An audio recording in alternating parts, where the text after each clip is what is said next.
Hello hunters and collectors, welcome to another video. Today's video is for Forspoken, and you can stop the sniggering in the background there, I heard you. Just as a side note, this is the video that I have been learning how to do video editing and recording on, and I have scrapped this 3 times now. I have made videos that I just didn't really like, I wasn't very happy with. This is about the 3rd or 4th recording that I've done for it. So hopefully it comes across a little bit better this time around. Let's get started.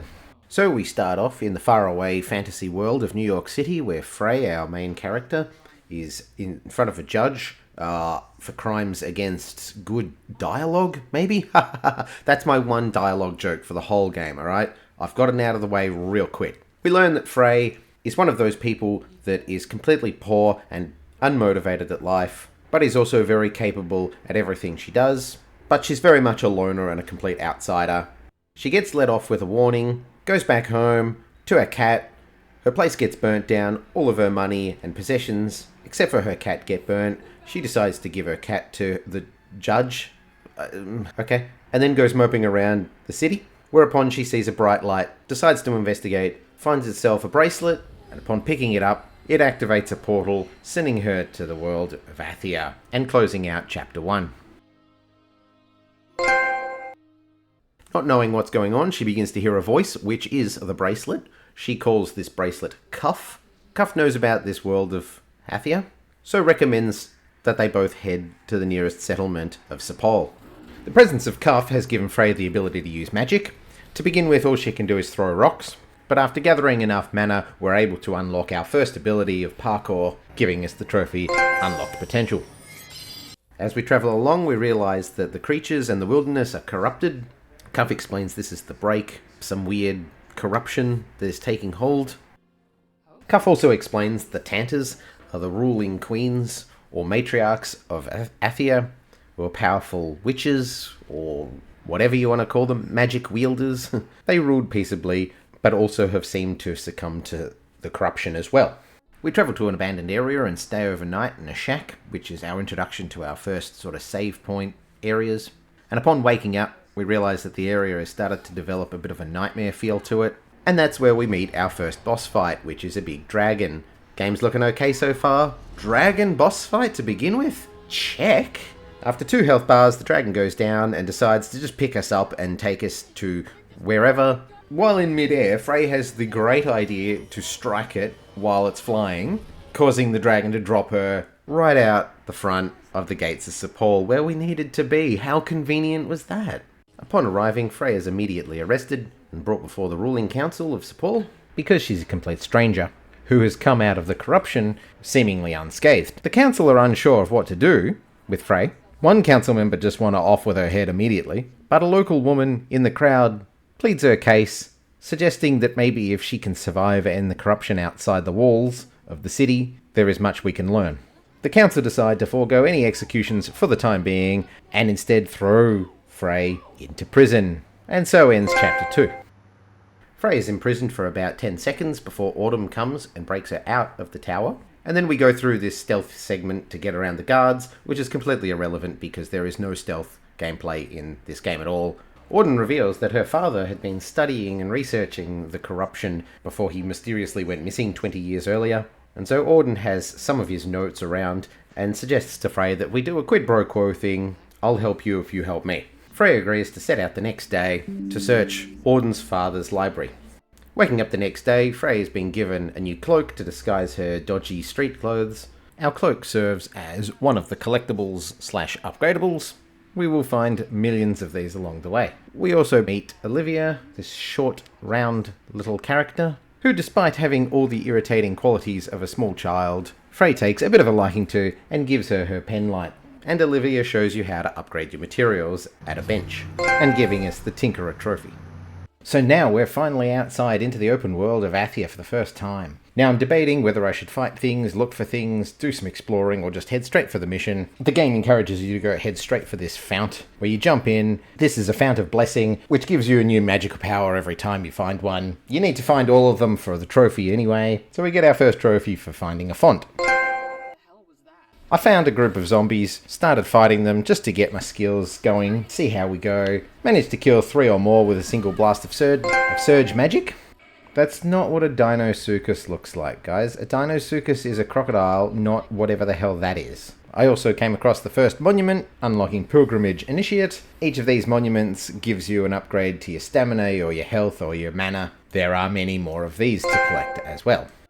But my magic wasn't very powerful, wasn't doing much, so I headed straight to the tower to progress the story along. We were attacked by a monster, and in a big twist surprise that nobody saw coming, number 1, it turns out to be Auden's father, Robin, who is not dead, as presumed. He's only gone a little bit mad. Frey says, "This is great news, dude. You should go back to Sepal and see your daughter, and I'll be with you in a minute." Now, the first Tanta has already gotten wind that Frey is in this library and has sent some minions to stop her. Frey chucks some rocks at them and gets rid of them quick. And then we head back to Sepal. We get back to Sepal, and it kind of looks like a bomb may have hit it, but this bomb is called Tanta Sila, the first of the Tantas, who is here looking for Frey. So we make it to the town square, where Tanta Sila is holding Auden hostage, possibly torturing her in front of the townsfolk. So Frey sneaks up behind Tanta Sila, gets her to drop her grasp on Auden. Tanta Sila disapparates, but leaves behind a recalcitrant knight as a boss fight. This thing is a large, winged, armoured warrior, very reminiscent of God of War, but it ain't no Valkyrie. And it's dead now. And hey, remember that sweet little child that we met earlier on in the game? Well, she's dead now. Now, I initially called bullshit. I'm like, there's no way this kid's dead. What sort of naughty dog would kill off a child so early on in the game, right? But no, she's legit dead. And Frey is pissed. She declares that it's hunting season on Tanta Sila. And so ends chapter 3. The next morning, we come across our second NPC that's worth noting, Pylo, who happens to be I don't know what he does. He just seems to know everybody and be mildly annoying. And his purpose is to show you side quests, but the side quests are completely irrelevant to trophies in this game, so we're not going to do any until needed. Story-wise, Auden tells Frey to head to the library to research Tanta Sila. We meet Jahidi the librarian, who used to be a blacksmith. She gives Frey the floor plans to Sila's castle. God knows what the hell that's going to do, since we're just going to kick down the front door anyway. Everyone in this game seems oddly surprised that Frey can even read, let alone knows what a book is. Even Cuff constantly mocks Frey for her use of books. Jahidi says killing Sila should limit the corruption, and it would be a good thing for all of Athia, believing that killing Sila, the strongest of the Tantas and a war general, would fix the corruption. So, hey, read up as much as you can. So we're back out into the open world. We're heading towards Sila's castle now. I find this big cluster of zombies and get Leapfrogger for jumping over a total of 10 enemies. You may notice when fighting that these enemies go down, leaving them open for a killer blow. By now I've done 30 of these. There's a trophy for setting up a campfire, a very quick and easy one, so I knocked that out of the park. And I also completed the first flashback challenge at a Monument of Wisdom. Coming across this bridge, this is actually my 10th point of interest, so that unlocks Explorer Seeker. And look, I also found my first demon cat. I don't think they're called demon cats, I just call them demon cats. There is plenty of these to find along the way. About halfway through Tanta's area, we get hit with another breakstorm. There is nothing to do but run in this segment. Don't bother fighting the nightmares, just keep running through it all. And after a short little segment, we find a cave to hole up in, and that actually ends chapter 4.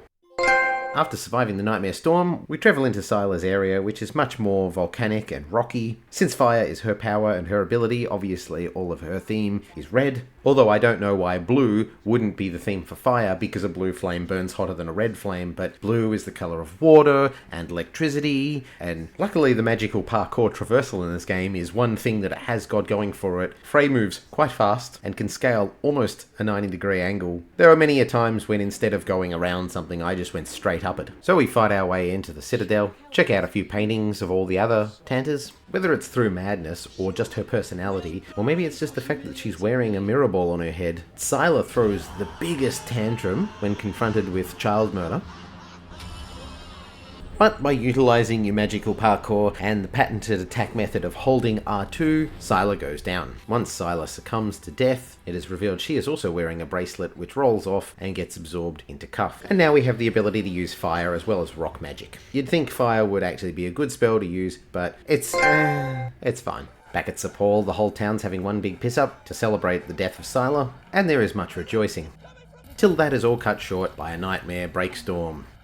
And certain members of the council immediately pinpoint the blame on Frey, saying, well, you're a demon, you brought all this upon us. 10 seconds ago we were all celebrating the death of a Tanta, and now we were punished for our celebrations, and it's all your fault. A majority of the council members understand that this is not Frey's fault, and begin to side with her. Jahidi arrives and says, well, you gotta kill the other Tantas now, you killed one of them, but they're still gonna come for us, you need to go and kill the others. And Frey, refusing the call, says, no, I'm not a murderer, I've killed one person out of revenge. I'm not going to kill more, but Frey needs a little lie down after that. I head back out into the open world and unlock the shimmy ability, and performing 5 of these in a row gives me hop, step, jump trophy, allowing me to move even faster, and stuffing around with this magic parkour also gives me hell of a run. By now, Frey is starting to get a bit sick and tired of this place and really wants to go home. So she finds Robian, who is struggling to comprehend anything because he's half corrupted and getting madder and madder as the moments pass by, so isn't being very helpful in teaching her or showing her how to get back home again. The counsellor says, look, our magic tree is all out of magic sap, and that might help slow the corruption, but we're shit out, so you're going to have to go and get some in another area.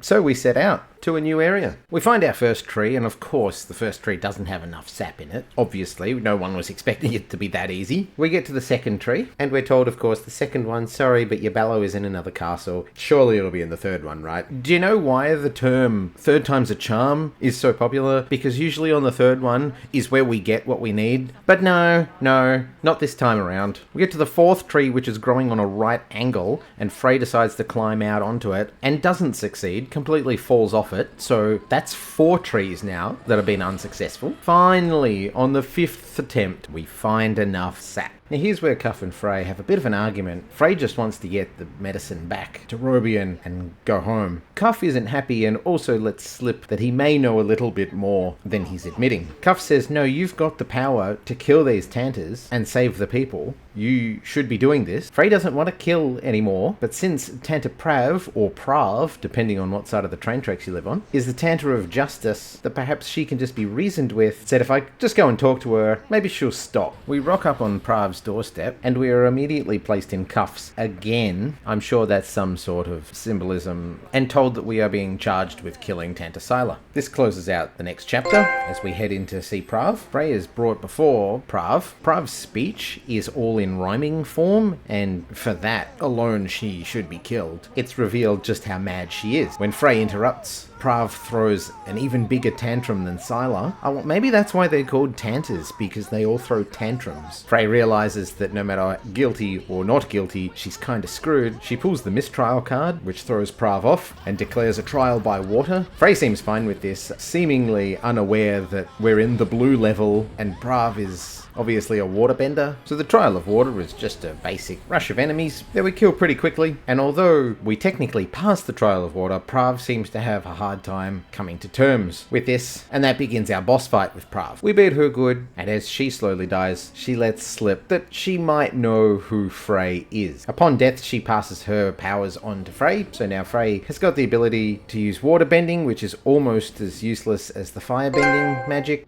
Hey, remember all that sap we were collecting from all those trees to stop Robian from going mad and possibly dying? Oh shit, better get back to Sepul then, eh? Too late. Guess who's absolutely on his last few seconds alive? Frey says to Robian, is it true? Can you reveal the big secret that nobody saw coming, number 2, that I'm from Athia? Because Frey's an orphan. Robian just says, yes, of course you are. Yes, your mother is the 4th Tanta. Let me die in peace. I'm out of here.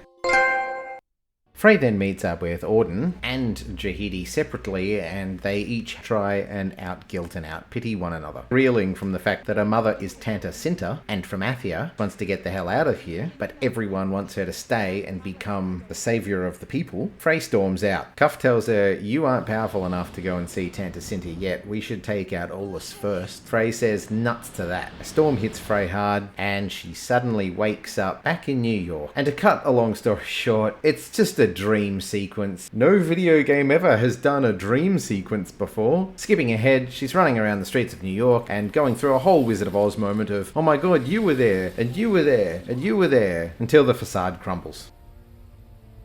And we are introduced to Tanta Olus. Olus has no intention of dying like her other sisters, and so has trapped Frey in this realm, protected by lanterns. So running through a weird alternate reality of New York, we've got to fight these enemies, we've got to destroy the lanterns to be able to progress. Pretty straightforward. Olus is tempting Frey with everything that Frey is trying to work against. Frey says she's not good enough, so clearly you must be right. I can see into your mind all those things that you keep saying about how you suck must be correct. Claudia Black? Is that you? Nice. But Frey, being stubborn, says, no, I'm not. I'm going to fight you, Olus. So Olus spawns the next boss fight called a Senseless Savant, which goes down pretty quickly, but then Olus revives it, and the revived one uses an audio attack which slightly muffles Frey's hearing. I think it's meant to make her deaf, but it doesn't. And so Frey smokes the second Savant, ending the chapter on a big white screen instead of a big black screen, and we reawaken back in reality. And look, what's that on the horizon? Why, it's Olus's castle. That's not what an Amphicynodon looks like, guys. That's a dragon. So we break out of the hallucination that Olus has given us, run over to her castle, ascend her tower, which seems to be made of multi-layers of libraries. Nice library, though. How do I get into there? I'll knock this down. I'll knock this bookcase down.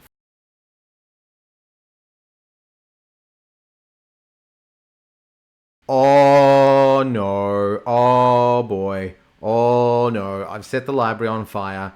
This is bad. Oh boy, I hope you guys are insured. Oh boy, magic is not always the answer.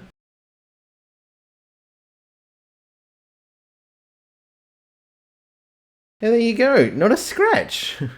Inflammable books. Now that's a magic I can get behind. So we're making it to the top of Olus's castle. Aragorn did it better to her throne room. Could do with a cleanup. Yeah, it looks like Olus is dead. That mind fight that we had earlier has just taken everything out of her. That's good. Now we don't have to kill her. Now we can actually say, haha, didn't kill Olus. Well, at least we get another cool fancy bracelet. Cuff is not absorbing this bracelet. Why not? Oh, Cuff is the villain all along. In a shocking twist that nobody saw coming, number 3. Of course Cuff is the villain of the game. Are they birds? Oh, they must be bugs because he's made of light. They're all floating around him like gnats or moths. Susurrus, the angel bug light. Yes, this is Susurrus, which is, thanks guys, that's going to really kill my DSer. I'm just going to call him Sus, a big plate glass demon of light. But we've killed the 3 Tantas and absorbed all their bracelets, and that has given him back all of his power. And Susurrus mocks Frey for not being able to figure this out sooner. Now that we're not wearing Cuff, we don't have the ability to fight, so we just have to run. All of those sweet words that Cuff had been saying to Frey this whole time. All the confidence when she needed a confidence boost. All the snarky, quippy dialogue. What a jerk. Mouthful of bugs there. So we're fleeing the castle, because there's no way to fight him, but he's on our ass the whole time. Just as the killing blow is about to be struck, we are saved by the dragon from earlier. In a shocking twist that we couldn't see coming, number 4, the dragon is Tanta Cinta. The dragon is Frey's mother. I didn't see that coming, actually. Ah, well, it makes sense. Now, the dragon can teleport, so it books it the hell out of there. Dragon Mother has dropped Frey into an area where she can see the deceased spirits, and it's a very big lore dump, but the 3 deceased Tantas are there, cleansed of their corruption. The story goes that Sus was a great evil from another area. The 4 Tantas banded together to defeat him and to split his pieces into 4 that they all used as bracelets. But since these were still evil, each of these bracelets corrupted the Tantas over time, with Cinta going so far as to send one to the realm of Earth to keep them separated. Frey, the dumb shit, brought them all back together. We also discover that the magic was in Frey all along, or some such bullshit, and we've got to travel back to the death sites of the Tantas to get their magic back, and to get massive lore dumps. So Cinta gives Frey the ultimate choice. Hey, you can go back home now, or you can help defeat the ultimate evil. And as tempting as it was, I did want to complete the game, so I chose the correct ending. Oh, good placement. I've had farts that felt like they ripped the time-space vortex as well. So we ride our mum into battle. No, I don't like that ride. No. So we ride the dragon into battle. Of course, Sus is trying to destroy the last settlement, which is Sepul. Of course, before the main event, I've still got to fight some minions off, and I fought this gigantic Goliath and got from every angle for using all 4 types of magic in one battle. We then head to the library to say hello and or goodbye to some of the NPCs, rally them together. Don't worry guys, help is here, we'll do this. And we're back to riding a dragon. Sus has now become drills in the sky. I mean, that's some evolution, going from a bracelet to a biblically accurate angel to spinning drills in the sky. Strange evolution, that is. And he's now called Susurrus Murmuration. Did you just call him Quiet Whisper? That's careless. We fight off a bunch of birds or whatever the hell they are, use our big demon magic to attack him. It's not enough, and Sus knocks you out of the sky, and then proceeds to microwave the dick out of Cinta. And I suppose in another twist that nobody saw coming, number 5 I think we're up to, Cinta dies. With the death of her long-lost mother, she absorbs even more magic, and now declares herself a Tanta, since all the other Tantas are gone, and protector of this realm. Screw you, I'm staying here. So Frey's now a proper badass. And we finally begin the final fight. I electrocute 3 enemies at the same time to get Shocker. All the sky drills go down pretty well, but we still have to have a final fight with Sus one-on-one, and even then he goes down pretty easily.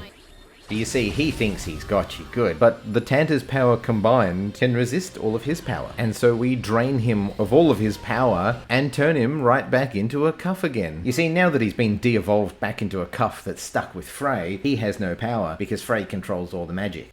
Whoa, Frey wakes up in Sepul to all these ugly faces. Yuck. And we do a whole saying goodbye to all the fallen, and the credits roll. But Frey tells Orden, yeah, I'm staying here, I'm gonna stick around. There's still corruption that we need to get rid of, isn't there? Okay, well, that was the game. That is the story done. So we just go back to Sepul, and now we can do some of the side quests that need doing. You might notice these stray cats around Sepul. They turn up on the map, and of course you can pat them, go up to them, pat them, then chase them. They will lead you to a collectible known as a poppet. Collect all 9 of these, and then you want to go to the vendor in the middle of town, and you're going to trade all of them for everything he's got, all 9 of them. You're going to trade them all. That will unlock a roaring trade. Next up, Pylo will show you this family. So you've got to do 3 little side quests for the 3 members of the family. The man wants food for his cat. The woman wants flowers. Now, while going to get those flowers, I also got tit for tat, which is getting 10 precision counters. These have to be quite exact. So I tried several times, but managed to get these. And the kid just wants you to fix a bench. Do all 3 of those, and I got rebirth. Then I headed over to see Shahidi. So following this, you'll have to go up to the tower to talk to one of the council members that got thrown in jail. He'll send you down to a castle, fight some nightmares. That'll lead you to a painting, which has got something that your mother left behind, and that'll give you the trophy Promises. And now that we've got the Promises trophy, we can head back to Sepul, go up to the altar, pray for all the deceased characters, and once you pray for all 4 of those, you'll get Remembrance. And the last thing to do is go and find Pylo and do any more of the dances. There are 3 dances you need to do with Pylo throughout the game. They just get longer, faster, and I used to be good at quick time events, but bloody hell, these are quite quick, though it took me a couple of goes, but we got there in the end. Didn't really know what to do next, so I went out back into the wild of Athia, found a huge group of enemies, and managed to tangle some and then set them on fire, which gave me the wildfire trophy. And then I also went looking for a big mutant with a large health pool to help me out here. After playing the entire game, I still hadn't unlocked even half of the map. The open world is quite large, but since I was just going straight from point A to point B, I didn't do too much exploration. I did a little bit along the way, but not much. So now all I need left to do is simple. I need to visit 20 monuments, 50 points of interest, 100 points of interest, complete 10 monuments of wisdom, complete 20, which is all the monuments of wisdom. Luckily, you don't have to be good at them, you just have to complete them. Find all the cat familiars, find all the photos. The kids at Sepul want you to take photos around the world. Find all the collectibles, which is just your capes, fingernails, necklaces. Collect at least 64 coins, which I've been picking up in puzzle chests. Finding and upgrading all the spells. So you have to find all the founts in the world to find extra spells, and you have to upgrade everything by doing the challenge for each of the different spells. There is about 109 of these. Also have to unlock at least 80% of the archive, which just comes about playing the game, and there are 4 abominations to destroy, which are bigger and badder mutants around the world, and any other killing or traversal trophies along the way. Simple, right? Surely this can't be that bad. So even though I've completed the game, and I pretty much just went from mission to mission, along the way I would pick up fast travel points and lighthouses, or whatever they're called in this game, that reveal more of the map, but mostly I just went straight through the mission quickly as possible to smash through it. The open world is not like most other open worlds. Most other open worlds in games are just empty and devoid of anything to do. This one you can't take 2 steps without running into some form of enemy, whether it be a pack of dogs or a pack of crocodiles or a pack of birds. There is always enemies to run into and work on your upgrades. Points of interest and monuments are so close in between. They all pop up on the map pretty quickly. Day 1 of the grind, starting from Sepul, I just worked anti-clockwise through the whole map, working my way through it all. Pretty quickly found 50 points of interest, also managed to knock up 100 kilometers using magical parkour, and finally capped day 1 out by visiting 20 monuments. Day 2 of the grind, I got Explorer Trailblazer for 100 points of interest, through the eyes of another Seer for 10 monuments of wisdom, and realized potential for learning all the spells. By now I had also found enough coins. Oh, a random house in the middle of nowhere. I'll go and knock on the door and see what's there, and you meet this creepy little intelligent zombie. I don't know any of the backstory behind this guy. I don't know what his role is, but if he sells me Cursed Froget, I'm out of here. But with the 64 coins, you need to buy the sewing kit from him, take that to your nearest workbench, and with that craft a specific cape and necklace, and that gives you craftsperson. And on the end of day 2, I also got the Archivist trophy for 80% of the archives. That's very easy. If you are picking everything up along the whole way, easy to get. And by now,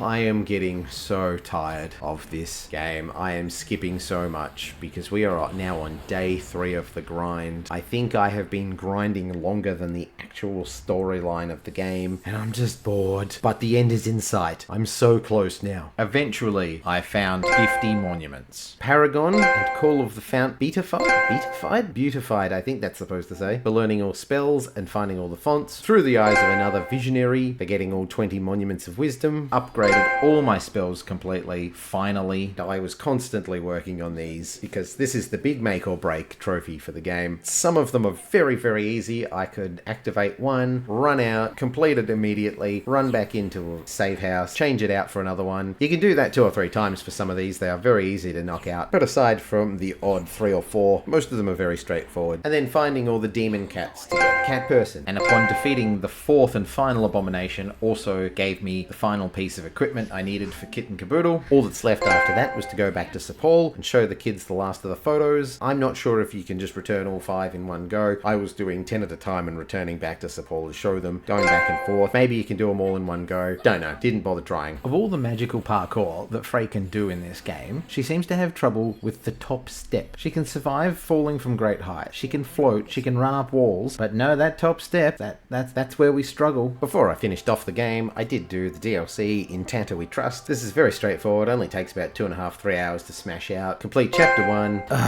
That's not what a Cynognathus looks like. Did you guys just pick up a book of prehistoric names and think it sounded cool without looking at the pictures? Chapter 2, kill 300 enemies, collect 4 talismans, collect all the archive entries, upgrade all the spells, finish the final chapter, stay till the end credits to also get Unwavering, and bang, all that's left now is for barely there. All I had to do was find a battle and use my invisibility spell to hide from an enemy, and then I just needed to float for 10 seconds. There are millions of places in this game where you can do that. If you haven't got it by now, you may have been doing something wrong in fact, but I deliberately left it for last. So I just found this wall, jumped off it, floated for 10 seconds, floated my way right into another platinum trophy. And that was Forspoken. In the end, I didn't hate this game too much. It's nowhere near as bad as people say it is. It's just a little bit confused about what it wants to be. Many times I found that it tries to be too many different open world things instead of focusing on 1 or 2 things, and that drags it down. So it got very samey in the end. The make or break for this game is if you can put up with the main characters. I think the 2 main characters actually had good chemistry together, but it depends on if you can deal with that kind of quippy banter and just the endless open world grind. And I hope this was not a shit video. This is my 3rd attempt at recording and I'm pretty certain it still came out rather boring, but it's done now, so leave me a suggestion for any other games I should try. And until then, happy hunting!